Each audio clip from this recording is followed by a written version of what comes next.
Hi friends, ఈరోజు వచ్చేసి నేను సీల రొయ్య కర్రీ చేయబోతున్నాను. సీల పొట్టు రొయ్య. ఇది చాలా చిన్నగా ఉంటుంది. ఇది వాష్ చేసుకోవడం కూడా చాలా ఈజీ అండి. ఇది వాటర్లో వేసి 2-3 సార్లు ఇలా నేను వాటర్లో వేసేసి ఇందులో ఏమైనా వేస్ట్ ఉంటుందేమోనని మొత్తం చూసాను. ఏమీ లేదు. ఇదిగోండి, చిన్న చిన్న చేప అయితే దొరికేసింది. దాన్ని పక్కన పెట్టేసుకున్నాను. ఇప్పుడు ఈ వాటర్లో ఉన్న సీల పొట్టు మొత్తము తీసుకుని ఇలా వేరే ప్లేట్లోకి పెట్టుకోవాలండి. చాలా సింపుల్ అండ్ హెల్తీ రెసిపీ అండి. ఈజీగా అయిపోతుంది. ఎక్కువ ఇంగ్రీడియంట్స్ కూడా ఏమి యాడ్ చేయవసరం లేదు.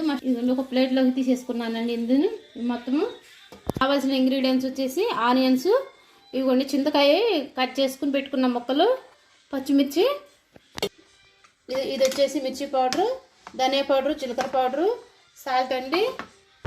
ఇవన్నీ యాడ్ చేసేసుకోవాలండి. ఇందులో చింతకాయలు యాడ్ చేస్తున్నానండి. ఇవ్వండి, చింతకాయని ఇలా కట్ చేసుకుని చింతకాయలని యాడ్ చేసేసుకోవాలి.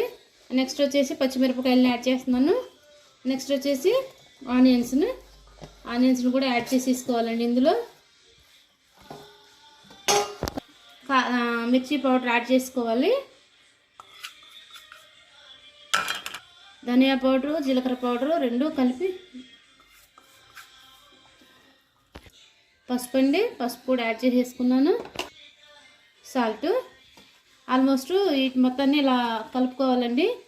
దీనికి మెయిన్ ఇంగ్రీడియంట్ వచ్చేసి చింతకాయ అనమాట. చింతకాయ కరెక్ట్గా వేసుకోవాలి, లేకపోతే పులుపు తక్కువైతే చేప అంత రొయ్య కూర అనేది అంత టేస్టీగా ఉండదు. ఇవన్నిటిని ఇలా కలిపేసుకోవాలా. మంచిగా కలయి పెట్టుకుని ఆయిల్ యాడ్ చేసుకోవాలండి. ఇందులో ఇవన్నీ ఆయిల్ యాడ్ చేస్తున్నాను.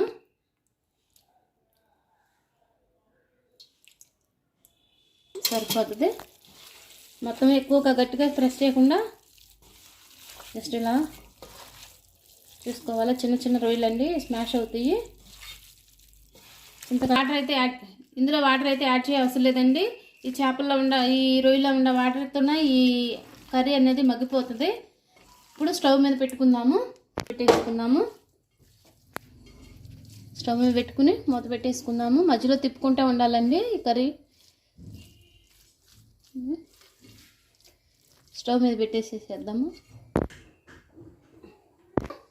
దీని మీద మూత పెట్టేసుకున్నాము. ఇది చూడండి, స్టవ్ మీద పెట్టినాక ఇదిగో ఇలా మగ్గనివ్వాలండి. ఆ వాటర్తోనే ఈ రొయ్య పొట్టు అనేది ఉడికిపోతుందండి. పచ్చిసీల రొయ్య పొట్టు. Very simple and easy and tasty recipe అండి. హెల్త్ పరంగా బాలింతలకు చాలా మంచిదండి. యానంలో ఫేమస్ సీల పొట్టు రొయ్య అండి ఇది. దీన్ని స్టవ్ మీద పెట్టినాక మధ్య మధ్యలో తిప్పుకుంటూ ఉండాలి. కర్రీ అనేది సిమ్లో పెట్టుకుని ఉడికించుకోవాలండి. ఇదిగోండి, మధ్య మధ్యలో ఇలా తిప్పుకుంటూ ఉండండి, లేకపోతే అడుగంటేసేస్తుంది. సేమ్ సర్పిట్లు టైప్లోనే ఉంటుందండి.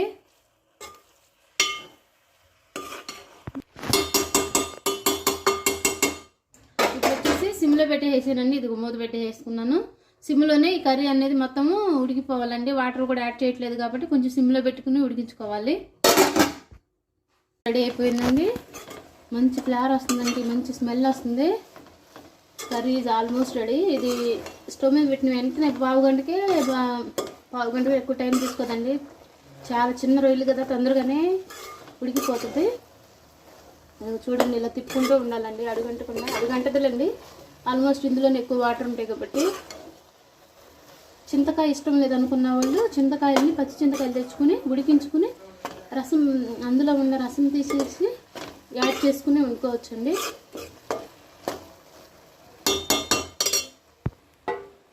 కర్రీ ఈజీ రెడీ అయిపోయిందండి. Thank you for watching. Almost curry అయితే రెడీ అయిపోయిందండి. ఇందులో వేసిన ఇంగ్రీడియంట్స్ మొత్తము ఆనియన్స్, చింతకాయ, పచ్చిమిర్చి అన్నీ ఈవెన్గా కుక్ అయిపోయినాయి. మన కోడిగుడ్డు పొరట ఎలా ఉంటుందండి, సొరపిట్ట అలా వేసుకుంటాం కదా, సేమ్ అలానే డ్రై అయిపోవాలన్నమాట. వాటర్తోనే ఈ మొత్తం అనేది డ్రై అయిపోయింది. చూడండి, స్టవ్ మీద పెట్టినాక కొంచెంసేపు కదల్చుకుంటూ అలానే ఉంచాలండి. కొంచెము బాయిల్ అయినాక తిప్పుకుంటూ ఉండాలా. ఇది చూడండి, చిన్న చిన్న సీల రొయ్య కర్రీ.